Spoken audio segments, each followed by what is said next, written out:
If I look tired, it's because they had a long night yesterday.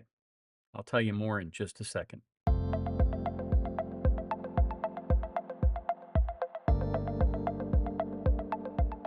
Hi, Tony DeWitt here. I'm a Missouri appellate attorney, retired, and I bring you a fresh perspective on the law without offering any legal advice. So pull up a chair. This is what we're discussing today. No IRS agents were harmed in the making of this video. Well, as you probably noticed from the thumbnail, it's that time of year again. Yes, not Easter time, although it is getting to be Easter time. Starts with Palm Sunday, which was yesterday.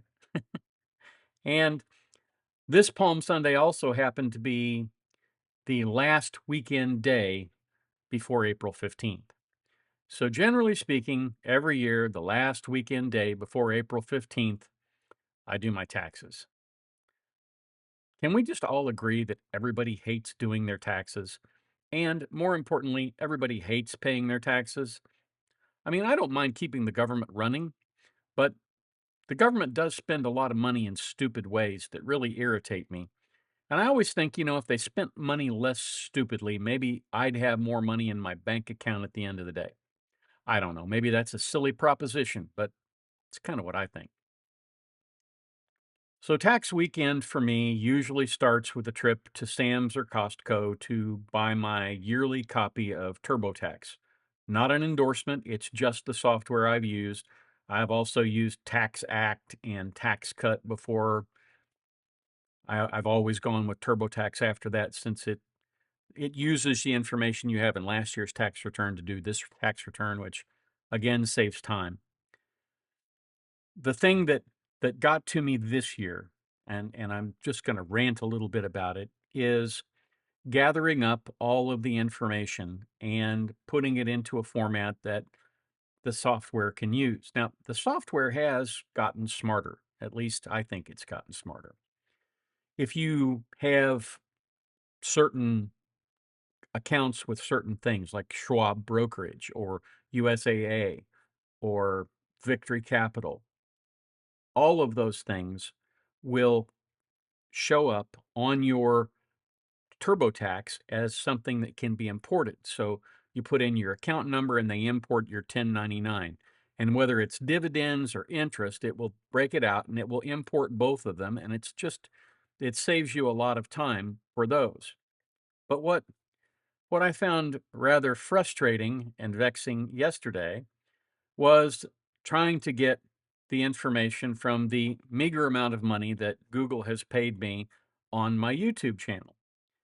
Now, one would think that the individuals or the organization, I guess I should say, that has the world's largest, most in depth, most fabulous search engine would make it easy to find your tax forms. You ought to be able to say, how much money did I make from YouTube last year and where are my forms? And it ought to pop it up there and say, well, that's you, here you go. But it doesn't do that. I tried like 5 different search strings to try and find my tax documents on YouTube. And or not on YouTube, I tried it on Google trying to find it for YouTube. So I do the searches and I follow the links, and every time the link sort of gets me to a point where I can't get anything that I need. I have lots of questions. I don't have many answers. So I'll do another search, more questions, another search, more questions. Finally, I found something that said, if you're looking for this, look in your email. We sent you an email. And I'm like, I get so many emails anyway. I would venture to say I probably get between the accounts that I have for business and for home, I probably get 700 emails a day. That's a lot of emails. And anytime any of you post a comment on YouTube, it shows up as a different email, which is very helpful in terms of organizing and responding to all of the comments. But it, obviously it scrolls the email pretty quickly that way. So I went back through my Gmail account all the way down to the 1st of February, I think, and I found the email from Google that said, hey, here's the stuff, here's where you can find it. And I clicked on it and I found it. and I downloaded it, and that was nice. But realistically, they really ought to have something, in big bold letters on the revenue page that said, "Looking for your tax documents? Here's how to find them." But they don't do that. I guess maybe they assume that people who have done this for a long time and have made money at it for a long time just naturally turn this over to their accountants and don't worry about it. Me, I'm not quite that big yet on YouTube. So as a result, I don't get that kind of treatment. So then I went to Amazon and I looked at my books that I have there on Amazon, and I was amazed to learn that I had $350 in revenue from books that I'd sold that didn't even know I'd sold. That's pretty amazing. I am going to be doing another book, and I think the book is going to be about how to watch a criminal trial and how to watch a civil trial. So, if you have any thoughts on that, whether or not you think that might be valuable, I'd appreciate it if you drop a comment down below. But I was amazed that anybody was reading that stuff and because it really wasn't that good. I mean, it was sort of like my first attempt at writing novels, and I tried to do a trilogy, and generally speaking, I messed it up pretty bad. But, if you enjoy my sense of humor, you'll probably enjoy some of the things that are in those books. And if you don't enjoy my sense of humor, for heaven's sakes, don't do that. So, as I said, I went to Sam's on Saturday, got the software. I installed it Sunday morning and started looking for all of the different revenue streams and all of the different interest that I get on different investments that I have. And it was really, I mean, it wasn't a particularly difficult task to get them all.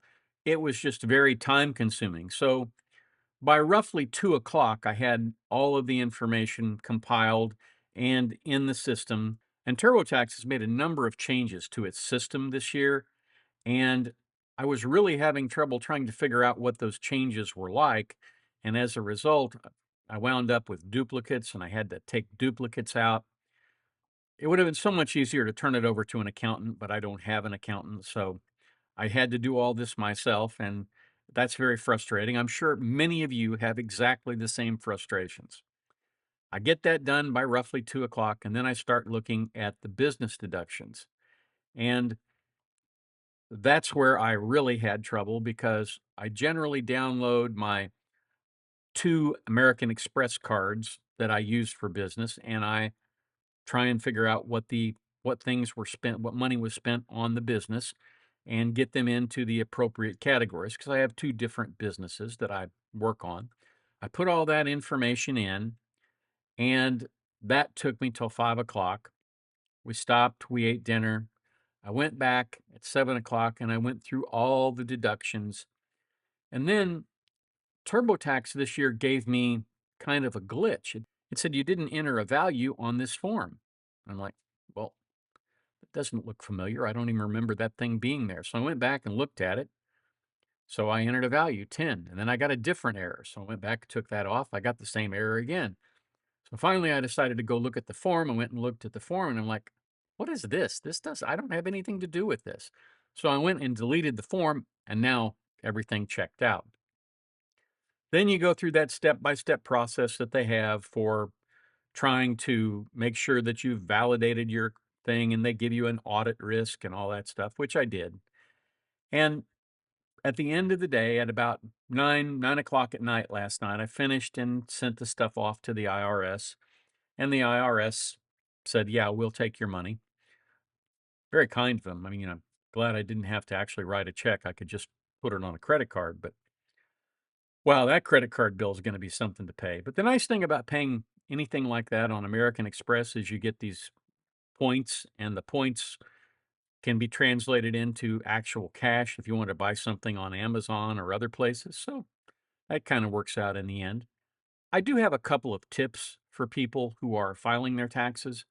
One is if you don't have an accountant and you don't have somebody who regularly does profit and loss and that kind of stuff for you on the business, get yourself a file drawer or a shoebox or something where you can put every receipt you generate over the course of a year into that file box. And at the end of the year, you then have all of your deductions for a business. And of course, if you've got more than one, you need separate boxes for each one. And if you have a receipt that applies to more than one, for example, if you bought paper for the printer and it applies across two or three different small businesses that you own, well, you just do a third on each one and you copy that receipt twice and put the original in one box and the copies in the other so that when you get ready to do the taxes, you'll have all that stuff. That makes a lot of sense. The other thing you can do is if you do business with places like Best Buy and Office Depot, Office Max, all those kinds of places, or Amazon, you can get a business credit card. And you don't have to, it doesn't have to say business credit card. It can just say, whatever the name of the bank is, Riverbank or, the left bank of the Nile, whatever it is.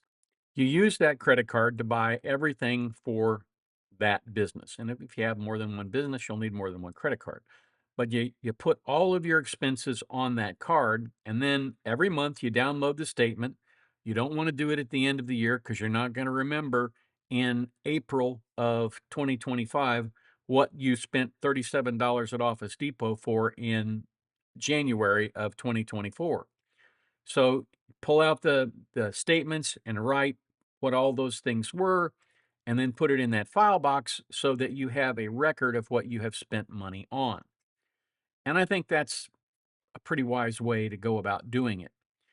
And that's a great thing to do if you, like I said, if you have multiple businesses and you need to keep multiple receipts separate, that makes it much easier. The other thing you can do if you are not somebody who is a control freak like I am and want to do your own taxes, so you have maximized all of the deductions that you can legally take, hire an accountant. Hire an accountant to do your taxes. Give them the documentation, give them all of the forms. Whenever you get information from somebody or a bank, you send that to them and let them do your taxes for you because in the end, it will pay off. You'll have to pay them some money, but you'll be able to deduct that next year on your taxes. So again, it makes some sense to have a professional do it because I'll just share with you a war story from when I went through law school. One of my first year courses was taxation. So the professor who was teaching this course was very knowledgeable on tax. What she wasn't very knowledgeable about was teaching. And it being a statutory course, you have to work from the statute. So she would work through different things like alternative minimum tax, which is another one of those things. Oh, we haven't taxed you enough here. Let's get some more this way. You got to love the way the government thinks, don't you? And she'd do the example for alternative minimum tax, and she'd show you the steps, and then she'd set up a problem, and she'd say, now you do it.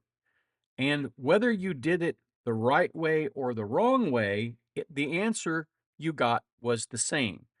And so all she wound up doing was confusing a bunch of freshmen, law school students, about how the tax code and how the stuff was supposed to be calculated.